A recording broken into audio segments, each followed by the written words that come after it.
Bismillah ar-Rahman ar-Rahim. Alhamdulillah Rabbil Alameen. Wa sallallahu ala Sayyidina Muhammad wa ala alihi wa sahbihi ajma'in. Welcome back. Today we're going to be looking at the Friday prayer and its rulings. So our author says, the Friday prayer is fard on every Muslim in the following conditions, if the following conditions are present. So he needs to be a male, it's fard upon a male, a free person, not a slave. This would apply in the medieval period and not in the modern era. He is a resident in a city or its outskirts according to the more correct opinion. He is not sick. He is a resident in a city or its outskirts according to the more correct opinion. So a resident in a city and its outskirts, what does this mean? A city is technically where you have a judiciary, you have barracks, you have markets, you have access to amenities, and you have a civil structure. These are cities. Anything that doesn't have this are termed small hamlets or villages or the like. For example, in a village, you're not going to get a strong police presence. You're not going to get, you don't get markets in villages. You don't get things like that. Whereas in city, all of these things are there. So you have to be in a city to pray. And a city, a normal medieval walled city, has a wall around it. And even outside of the city, you have, like, people leave the city in the daytime to work outside.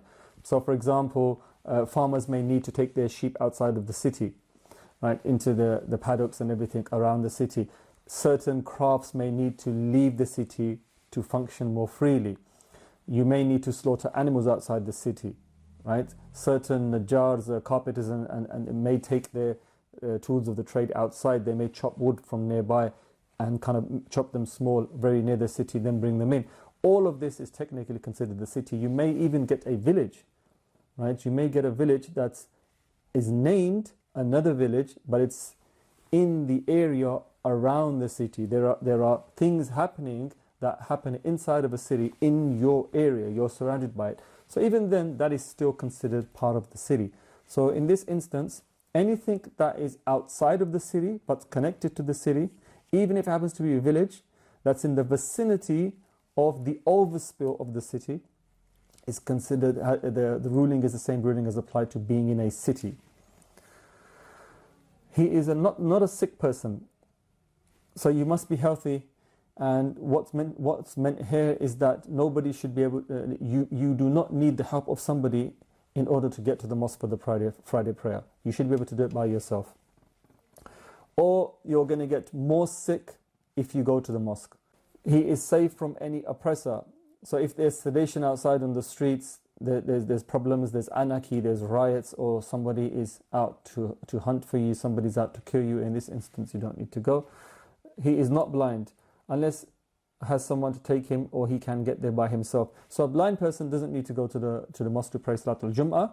However, if this same blind person is able to go to the markets to do his daily shopping, or he can go safely to visit his friends, and there's no fear of him injuring himself, or he does that as part of his daily activity, then for sure he can get to the mosque also, and in that instance he needs to get to the mosque on a Friday to pray.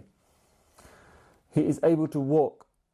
So someone who's able to walk, someone who's on a wheelchair and needs someone to assist him, doesn't need to go. Someone who cannot walk unless he's assisted to, doesn't need to go. Or if it's raining, heavy rain, snow or mud, this applies to the general congregation prayer as well.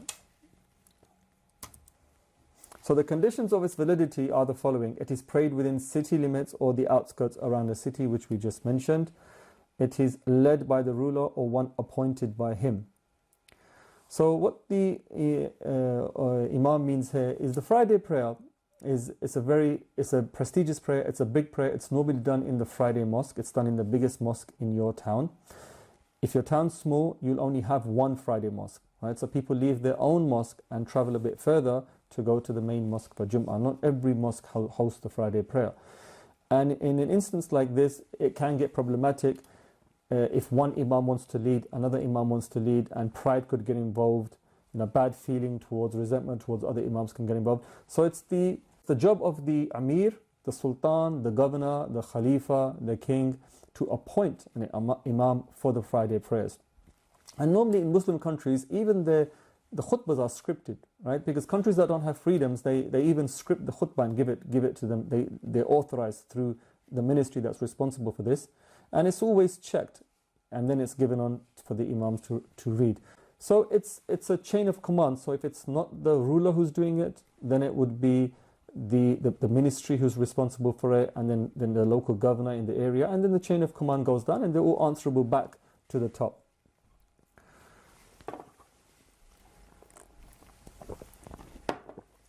It is performed in the time of Dhuhr.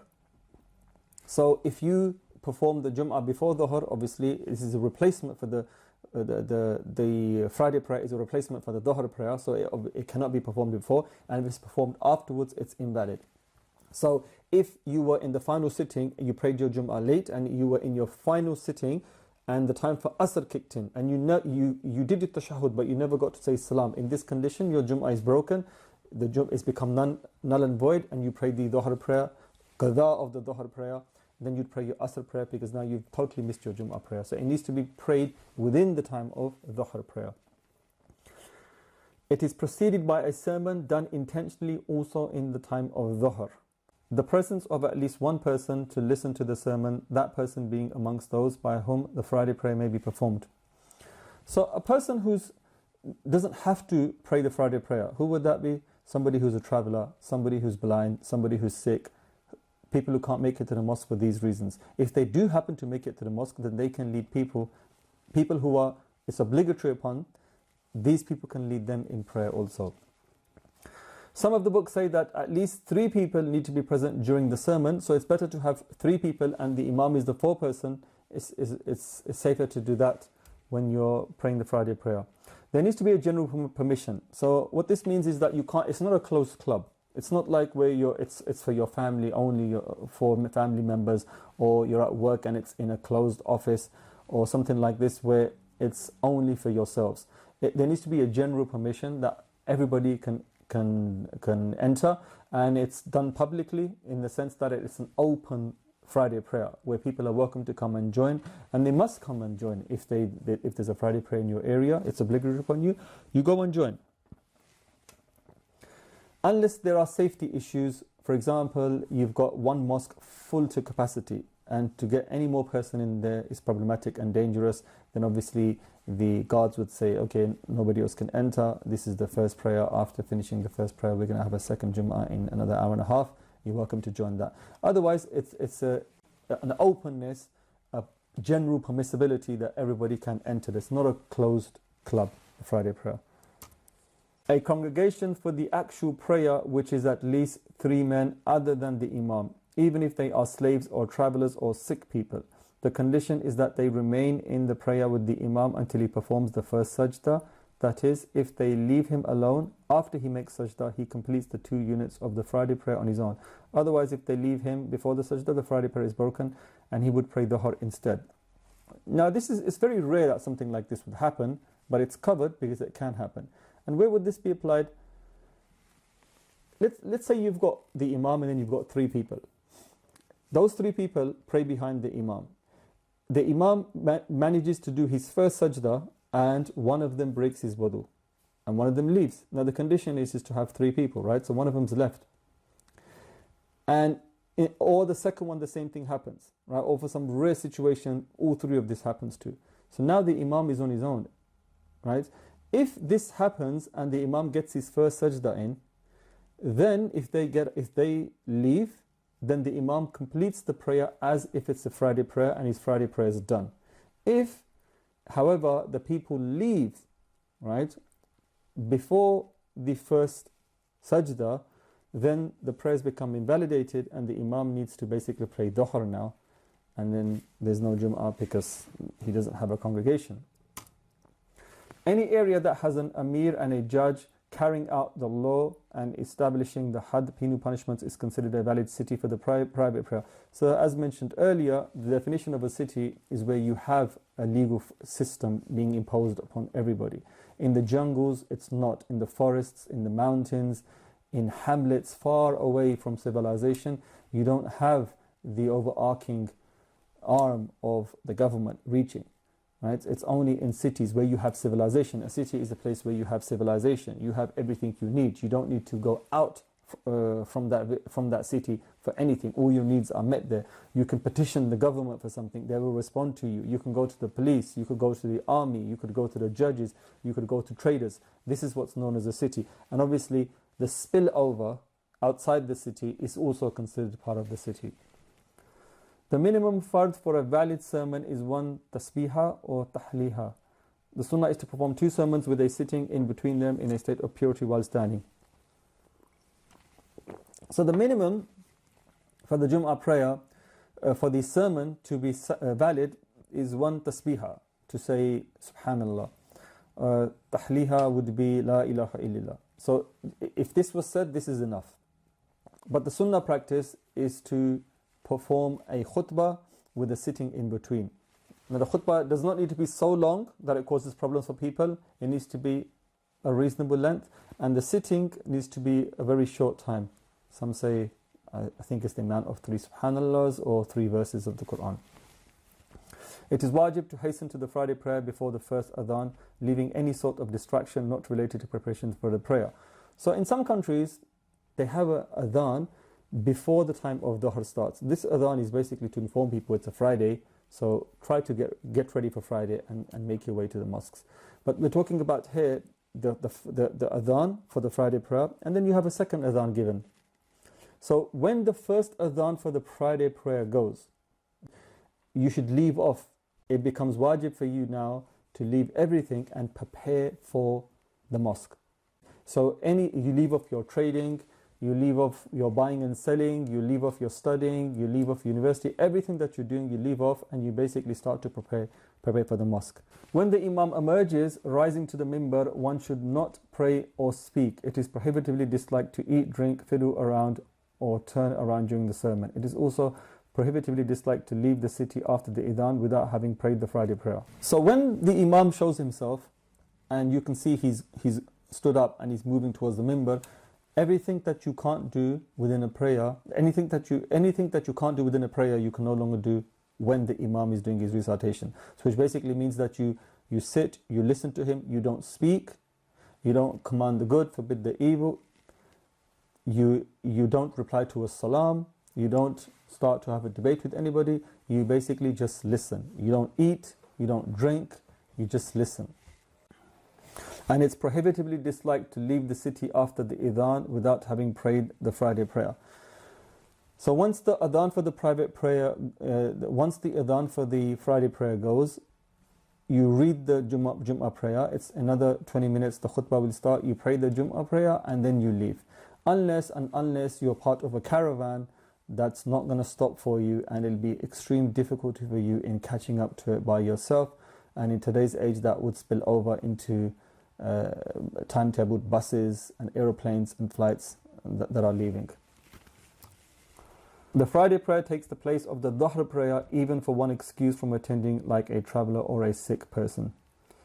So in this case, for example, women don't have to pray the Friday prayer. If they went to the mosque and prayed the Friday prayer, it would take the position of the Dhuhr prayer. Likewise, a traveller who doesn't need to pray, someone who's not a resident in one place for 15 days at least, someone who is considered a traveller, and the sick, the extreme elderly, and the blind person, if they do make it to the mosque and they do pray, the Jumu'ah prayer takes over from the Friday prayer. The Jumu'ah prayer takes over from the Dhuhr prayer. Whoever joins the Friday prayer in the last sitting or even the prostration of forgetfulness should complete the prayer on his own as 2 units, i.e. it remains the Friday prayer and does not become Dhuhr. So even if you caught the Friday prayer just before the imam was to say salam, or if he were to do the prostration prayer and you caught him at that point, it's still considered that you caught the actual cycle, and then you've entered the Jumu'ah prayer, and then you finish the 2 cycles by yourself, and your Jumu'ah prayer is accepted. If however you miss it, he says the 2 salams, and then you arrive, then you've missed the Jumu'ah prayer, and then you pray the Dhuhr prayer. Some recommended acts for Fridays. Now Friday it's like an Eid. There's a great blessing, there's a great beauty to this day, there's great blessings to this day, there's a lot of light on this day. And there are many recommended actions to be done on a Friday, from the preparation the night before, all the way to praying the Jumu'ah, and then the rest of the day until Maghrib time. And that in itself is for another lecture. But a few things that we all can do on a Friday is wear our best clothes, have the Friday bath, apply perfume, send salawat on Nabi Sallallahu Alaihi Wasallam abundantly, read Surah Al-Kahf and things like that. And we pray that Allah gives us the ability to make use of our Friday prayers as the great ulama and imams in the past have done. For example, Imam Ghazali in his book, The Beginning of Guidance, recommends that you start from the Asr of the day before. You start to plan. And he breaks down exactly what you're supposed to do, and then the early morning the next day, what you're supposed to do, all the way up to Jumu'ah, up to Maghrib time. He tells you how to fill your time with acts of worship, because truly Friday is the best day, right, for a Muslim in the week, and there's huge virtue in that day. And if we knew the virtues of that day, people would hasten to fulfill all of its obligations as is its due. And really, as Muslims, we're supposed to be fulfilling our obligations and giving everything its appropriate due in the way that it's supposed to be done. So that's it for today. Thank you very much. Assalamu alaikum wa rahmatullah.